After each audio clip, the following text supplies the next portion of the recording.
Madam உங்களை சின்ன குயில் சித்ரா தான் கூப்பிடுவாங்க. 47 வருஷமா பாடுறீங்க, 25 பாட்டு, 6 நேஷனல் அவார்டு. இப்ப பெரிய குயிலா இருப்பீங்க. இன்னைக்கு இல்ல ஆதரவு இல்ல. இப்ப உள்ள பாடகைகள சின்ன குயில்னா உங்களுக்கு பிடிச்ச பாடகைகள் யார் சொல்லுவீங்க? ஐயோ நிறைய இப்போ அதர் சிங்கர்ஸ் நிறைய பேர் நல்ல டேலண்டடாக இருக்கிற நிறைய சிங்கர்ஸ் இருக்காங்க.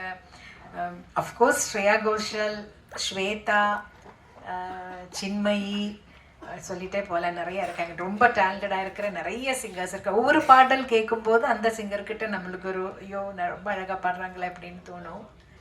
ரெண்டு பேர் எடுத்து சொல்றது கஷ்டம் தான். ஆனால் இவங்க எல்லாம் எனக்கு பிடிச்ச சிங்கர். உங்க சாங்லயே வந்து பாத்தீங்கன்னா எஸ்பிபி சாருக்கு இளையராஜா சார் ஒரு சாங் போட்டிருக்காரு. அவர் பாடின இன்னும் நினைவு ஊட்டுற மாதிரி. அதே போல சின்ன குயில் பாடும் அப்படின்னு சொல்லி உங்களை ஓப்பனிங் பண்ணுறாங்க. அந்த பாட்டு உங்களுக்காக எழுதுனதா?